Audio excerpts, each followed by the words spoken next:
Assalamu alaykum. Kitap o'qishman beri avlodlar to'rbetiga xush keldingiz. Hozir dangliq yozuvchimiz marhum Ahad Turdining Seringillik hoyladagi kishilar degan temada yozgan bir yurish asarlaridan dangliq shoir adib Abdukerim Xo'ja xotirasiga beg'ishlangan asar Azroil bilan elishgan shoirning ikkinchi bo'limini o'qib beraman. Xush. She'riyat izdinish demakdir. Abdukerim Xo'ja ömür bo'yi izdendi, o'rgandi. Kichikidan Xanzuchi maktabda o'qigan bu shoir izdinish, o'rganish orqali o'z odi tilidimi ashundoq fasohatlik she'rlarni yoza oladigan saviyaga yetdi. Keyingi vaqtlarda u bir tarafdan o'zining Xanzucha she'r yozadiganligidan faxrlanib xo'shal bo'lsa, yana bir tarafdan Uyg'ur turuqliq ana tilida she'r yozolmaydiganligidan qattiq echingan edi. Agar men Xanzu tilida she'r yozib, navoda keyingi kunlarda rostilla shoir bo'lib qolsam, o chaqda kishilar meni qaysi millatning shoiri deb to'naydi, deydi u mening tarjimahalim degan qo'lyozmasida. Til degan millatni tashkil qiladigan muhim omillarning biri. Men o'z ona tilimni Xanzu tilidanmi pishiqroq egallasam va she'rlarimni har ikkala tilda yozsam, mening yozganlarimdan Xanzu kitobxonlarmi, Uyg'ur kitobxonlarmi tang bahramon bo'lsa, texmi yaxshi emasmi?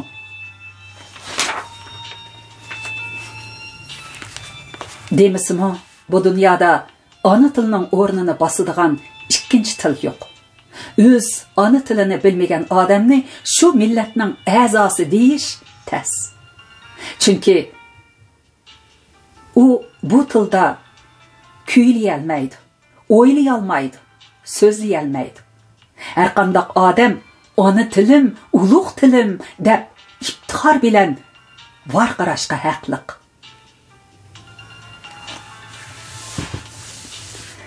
Mana shu haqiqatni tushungan shoir 1952-yilning oxiridan 1953-yilning oxirigacha Janubiy Shinjongda xalq eg'iz adabiyotini to'plash fursatidan foydalanib, ona tilini o'rganishga bel bog'ildi. Xalq mashraflari uning uchun cho'ng maktab bo'ldi. Oddiy xalq yaratgan ma'naviy boyliqlarning tugamas bitmasligi, mazmunining mo'l cho'nqirligi, shaklining rang-rang ko'p xilligi uning qalbini uyg'otib, g'ururini oshirdi. Muhabbatini kuchaytirib, bilimini cho'nqirlashtirdi. U anglab zerikmaydi, yezib harmaydi. Shunda qilib u uzundan beri o'rganishni orzu qilgan go'zal, fasohatlik ona tilini nihoyat tez va pishiq egallab oldi. Shuningdan keyin u she'rlarni ikki xil tilda yozadigan ham ikki xil tilda tarjima qiladigan yuqori saviyaga yetdi.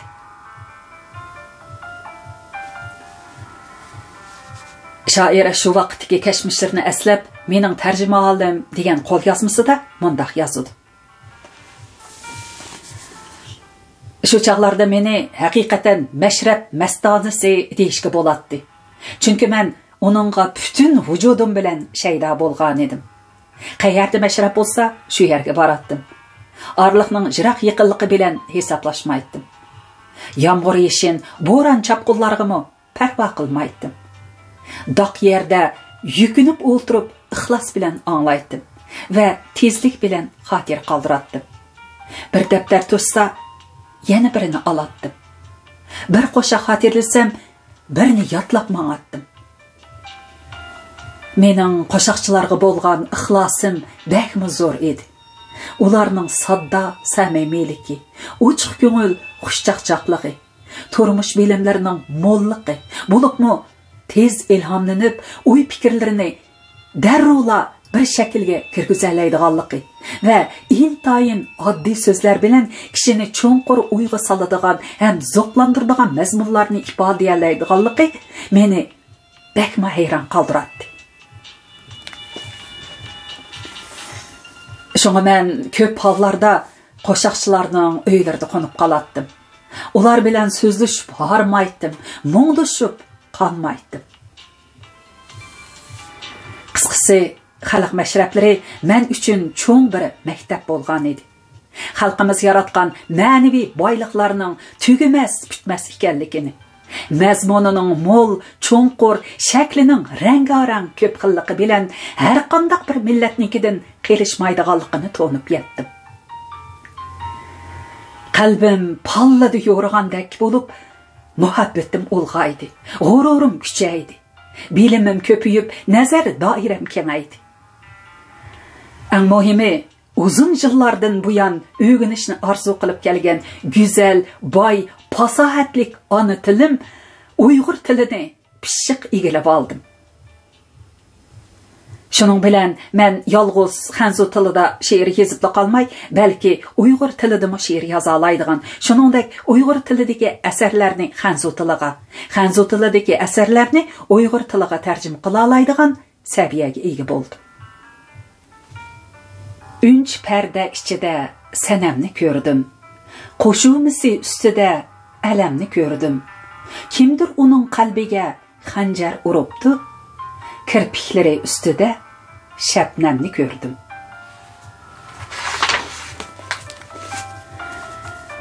Jam qo'limda turaman gulga qarab. O'lpitim yo'q, o'tmidi galdin sharab. Ayga may tutsam, qishimga keldi ay. Yanda soyam qolmadi yetim sirab. Ölümge yandashdak turatdim pinhan. Kelgendek tuyuldun yenimga jim-jim. Tunjirat şapangni anlagash balkim. Yep yeni tus aldı, tosatdin jahan. Men bunda turganda o'ylaydim hamon. Bu dönem bütünlay tugashgan chig'im. Va lekin tirildi muhabbat rishtim. Sen bergeş yeni köy özre qo'shib can. Tatlıqım yenimda sen bo'lsang agar, olam va jannatga kirar yenisin. Agar Tangrim sharob deb sunsumu zahar, tatliq deb icharman o'qib opirin. Sebepki namingning o'zidir shekar, yangraydi dammo-dam pari og'zidim.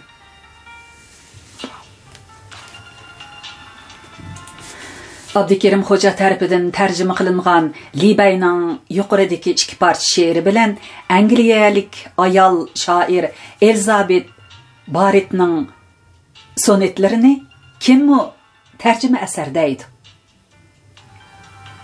Sonet bu Yevropa she'riyat shaklining bir turi. Bu shaklda yozilgan she'rlar 14 misra bilan o'z fikrini oxirlashtirish kerak.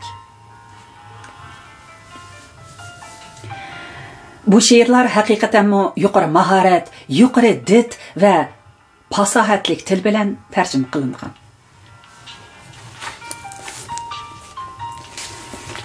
Shoirning Uyg'urchadan Xanzuchaga tarjima qilingan she'rlarimi shundoq to'g'ri, soz, go'zal va ravon bo'lgan.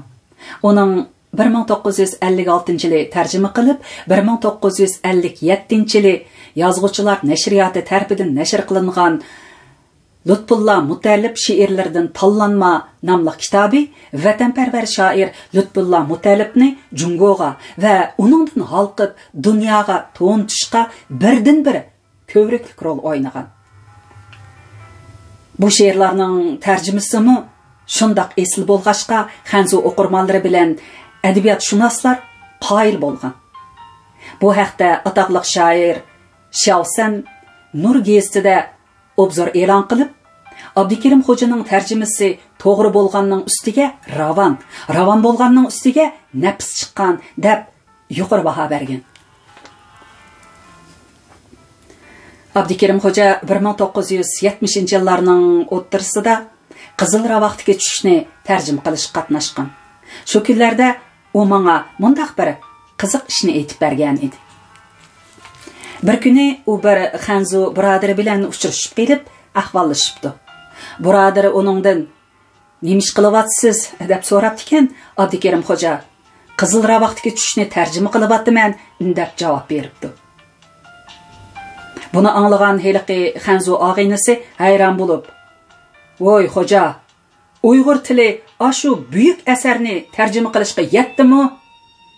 deb so'rabdi. Uning bu savoli behuda emas ekan, chunki ular Qizil ravaqtga tushishni Xanzu tilining yuqori pallisi va xazinasi deb hisoblaydi ekan. Yetdimi deganingiz nemisi? debdi Abdukarim xo'ja og'aynisiga chaqchaq aralash jiddiy talaffuzda. Uyg'ur tili Qizil ravaqtga tushishni tarjima qilishga yetib, yana 2 ombar eshib qoldi. U texi suv bo'yida bilan 3 podshohlik haqida qissani tarjima qilishga yetib oshdi.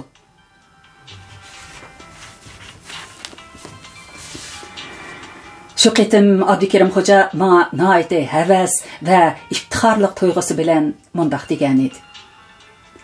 Fikam, bizning bu tilimiz bakma avrishim, ifodalash kuchi kuchli, fasohatli ekan. Qancha o'rgansa arziydi ekan. Bu qitimqi mushu tarjima jarayonida tilimizdagi imliq so'zlarning ko'p ham rangdorligiga hayron qoldim. Men uni kopyanlashtirib qo'ydim. Sizga bir nusxa beray. Asar yozganda ishlatarsiz. Afsuski, men bu ustoz shoirning ashu amgakidan bahramand bo'la olmay qoldim. Shu suhbatimiz bo'lib ko'p o'tmay Abdukarim xo'ja Beyjingga yetkilib ketgan edi.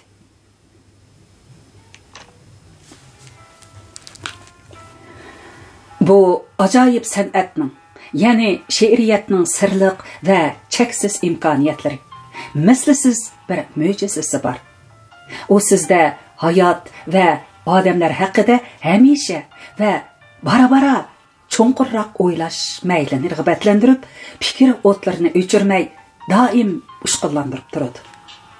Bu ushqunlardan yana yangi she'rlar tug'ilib, bu she'rlar ayrim kitoblar bo'lib chiqqandan keyin qarsangiz, shu o'tgan yillardagi o'z holatlaringizni, yashash uchun tepchaklab turgan tashvishlik, tinimsiz bir ruhni ko'rsiz.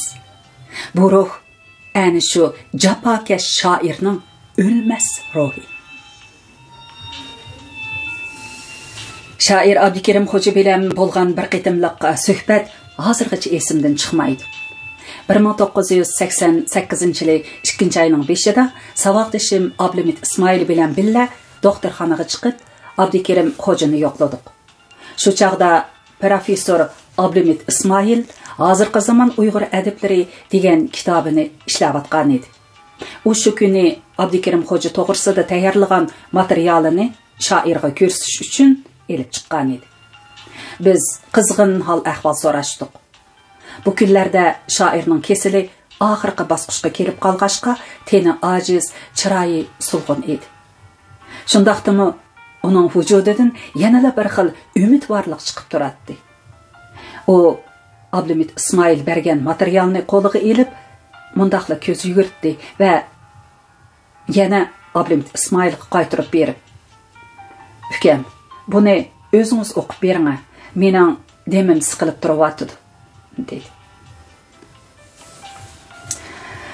Shuning bilan Ablimit Ismoil 10 necha bet materialni oldirmay, doni qilib o'qib berdi.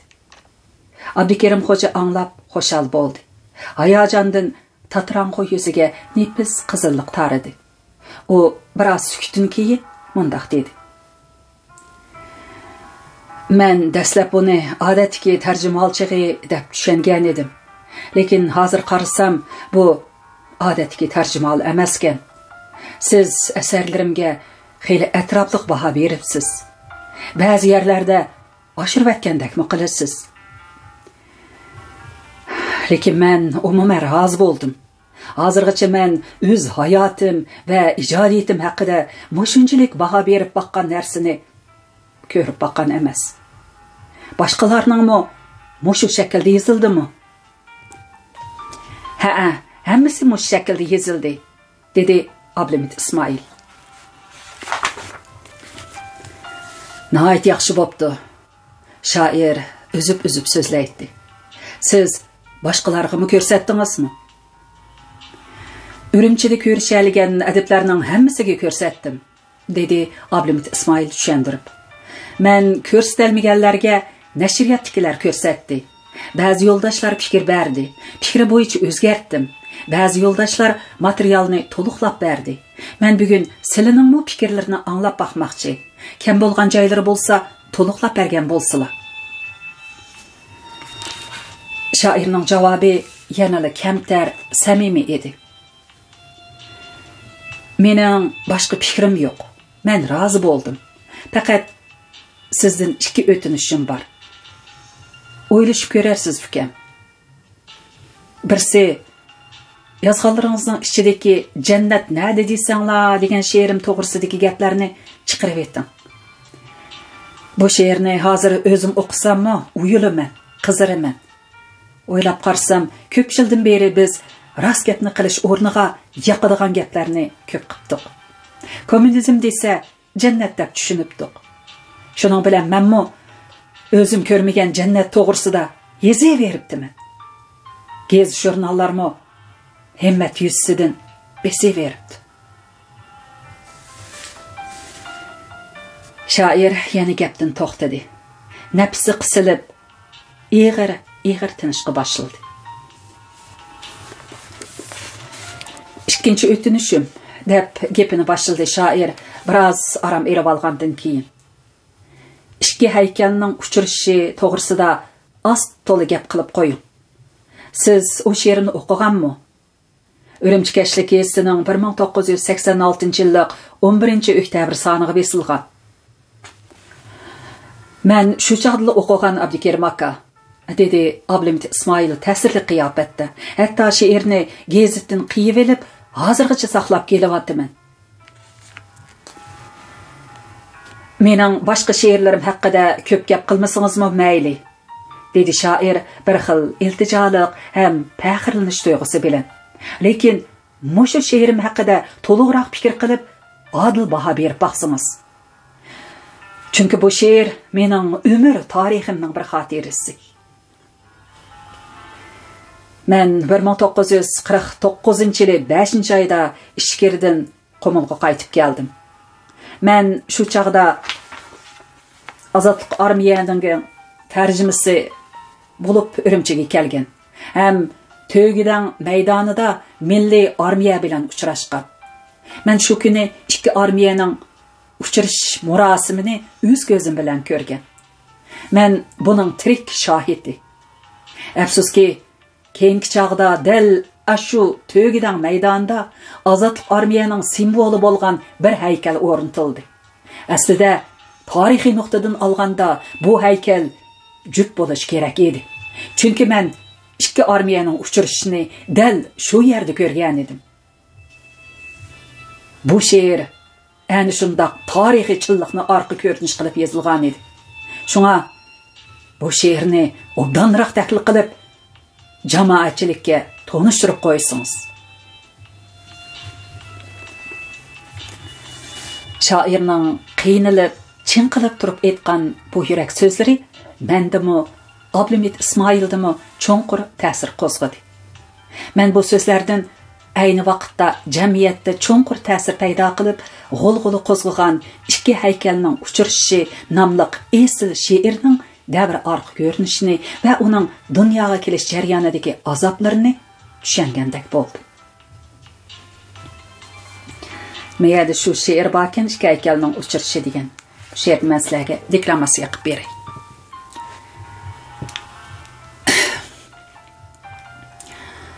Bir haykal turibdi bog'da tek tanha. Ustida yepinchoq, qo'lida yaroq. Tonatdim men uni, tonalmadi u. Chunki u igizda, men pastda biroq. Uchrashgan edik biz padi baqqanda. Dal mushu maydonda ichib kang quchoq. Bugun o'tibdi to'rga bir o'zi. Men pastda qopdiman. Chaqqanda yamoq. Ayrılmaz qo'shmoqmiz degini qani. Ajiba unutqoq bo'p qoldi qandoq. Ming afsus ichida turaman o'yda. Ko'zimdan o't yenib, dilimda piroq.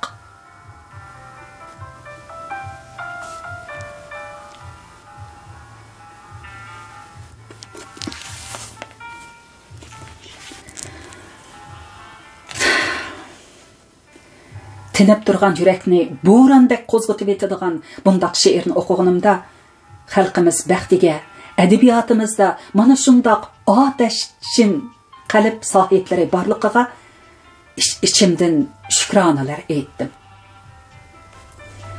She'rdagi savol belgilari shoirning qayg'u hasratli qalbidan urg'ib chiqqan. Shoir haqiqiy yurak so'zini aytgan. Bu so'zlar she'rning har bir misrasiga, vazn va qofiyalarga singdirilgan. Natijada birla vaqtning o'zida ham yurakka, ham ong tafakkurga ta'sir qiladigan darajaga yetgan. Demisimi, hayotda odam o'z haqqi uchun kurashib yashaydi. Haqqini to'nimaydigan odam nodon, bo'shan bo'ladi. Bo'libmi, ijodiyatda yozuvchi shoir uchun eng muhim tuyg'u haqliq tuyg'usidir. Haqiqat, adolat hissining o'zigidimi haqliq tuyg'usi turishi kerak.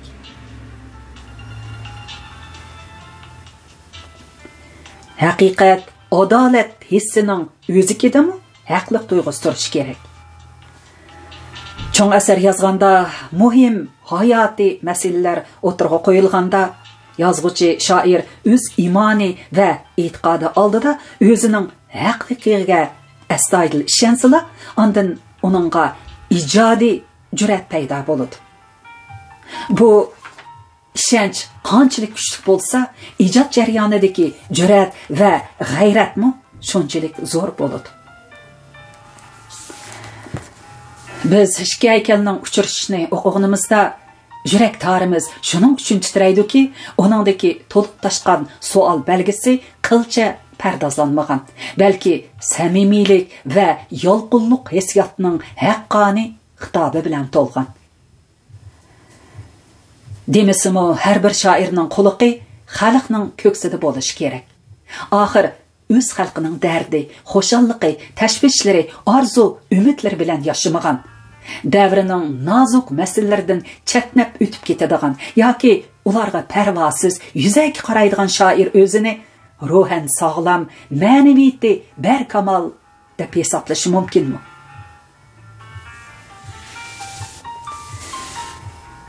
Haqiqiy san'at asri g'arazdan mutlaq xoli bo'ladi.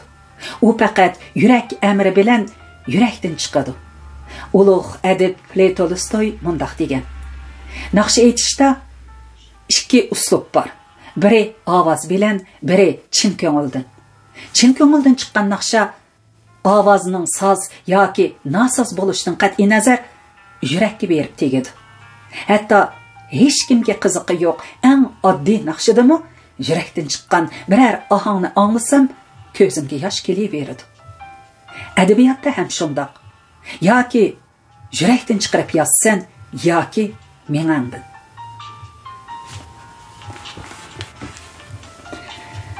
Abdukerim Xo'ja o'z ijodining shu sifatlari bilan Uyg'ur she'riyatining zamonaviy ohanglarda jaranglashishini ta'min qilib qolmay, uning tasviriy imkoniyatlarini beyitdi va yangi bosqichga ko'tardi.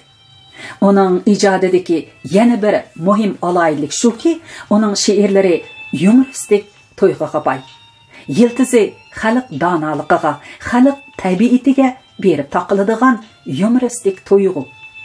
Abdukerim Xo'ja she'rlarga cho'nqur optimizm baxsh etadi. Ulardagi insoniy jozibani kuchaytirdi. Xalqchilikni yuqori bosqichga ko'tardi. Uning eng jiddiy, eng lirik yoki dramatik she'rlaridami shundoq yumorliq omillar borki, u shoir maqsadini cho'nqurroq etishga faol xizmat qilgan. Shoir Abdukerim Xo'ja umrining oxirgi vaqtlarida Azroil va Men nomli lirik dastonini yozishga kirishdi. Balkim u 300-400 go'zal misralarni ko'ngliga pukkan bo'lg'aydi. Afsuski 202 misrani yozib, 203-misraga kelganda shoirning o'tliq yuragi so'qishdan to'xtab, harmas qalami shu yerda turib qoldi. Uning o'ychan g'amkin ko'zlari manguga yumildi. hamisha parvoz qilib turadigan erkin tafakkur qushlarimi kelmasga ketdi. Shoirning bu dastoniga uning hayoti, turmush qismatlari singib ketgan. Qiynasa og'riq sana jabri selib, bo'lsa oldingda ayon qabri kelib, tursa Azroil ko'zingda miq bo'lib, notivan jiningga nashtar ziq bo'lib, shunda tonarsan o'zingni boshqadin, kang ichib haqqa ko'zingni boshqadin. Haq nohaqningmi bilursan farqini, o'zgini qo'yib o'zingning narqini. Nima chashding, nima tarding yargisan, nima olding, nima berding algisan. Ko'rasan bir silib taroziga, xayriyat chiqmay turib janozaga.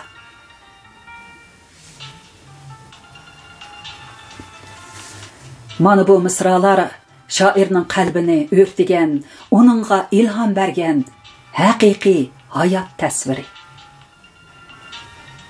Bu misralar uningga ig'ira tuyulsa-mu, lekin go'zallik baxsh etgan. Mo'ngluq bilinsa-mu, shodlik his qildirgan. Musibatga to'lgan bo'lsa-mu, odamga quvvat va umid bag'ishlaydigan haqiqiy hayot manzarasidir.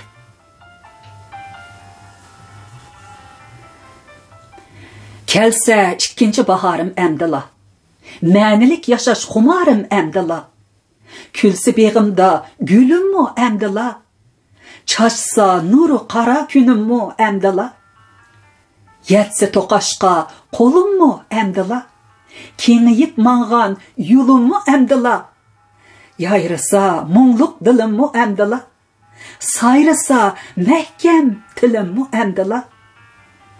On gülümning bir gülü açmay çiçek, gül beg'imning temaga qo'ymay kesak, men texi kim qong'udek ketmay yashab, keldi Azroil yana temiz qilib.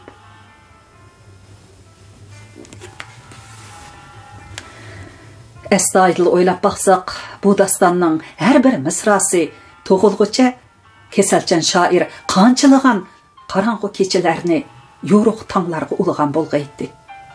O'zi yaratgan lirik qahramoni bilan qancha qitim o'lib tirilgan bo'lg'aydi.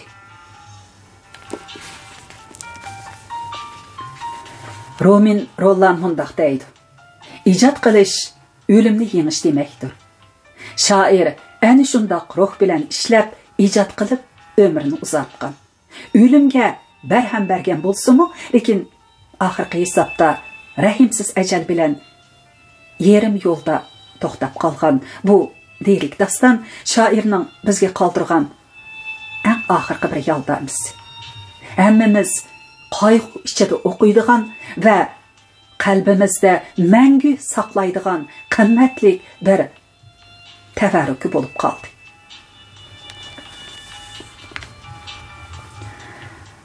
Abdukerim Xo'ja hamisha mundaq deydi: umid odam zotida to'ymaydigan boyliqdir. Shunga odam har doim umid bilan yashashi, ruh bilan yashashi kerak. Do'zaxga tushib ketgandimi, jannatga talpinishi, intilishi kerak. Darvaqa u o'zi ana shundoq aqida bilan umidvor yashadi. 10 yilga so'zilgan talvi yillardimi shundoq qildi. Kesal bilan, o'lim bilan ilishqandimi shundoq qildi.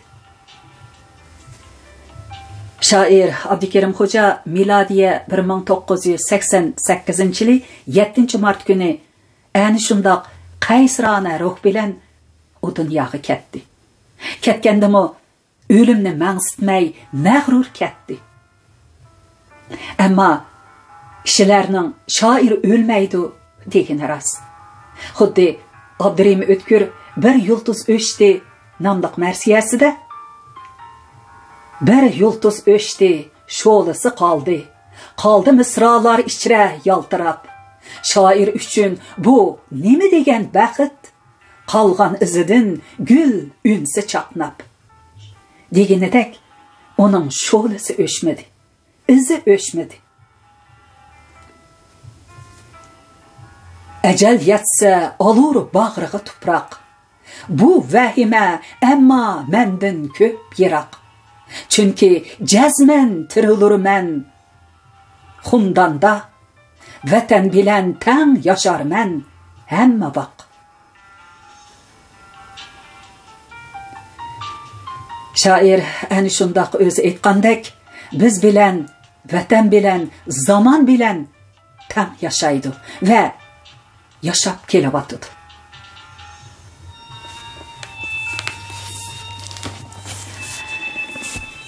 Şunun bilen mərhum Abdikerim Hoca xatirisiga beg'ishlab yozilgan bu asarni o'qib tamomladik.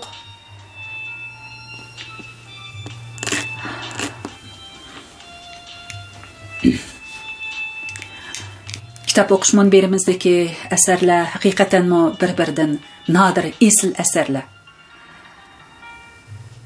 Yoqtirib anglagan bo'lishinglarni, bir qitim emas, hatto bir necha qitim anglagan bo'lishinglarni vaqtinglar yer bersa tilayman.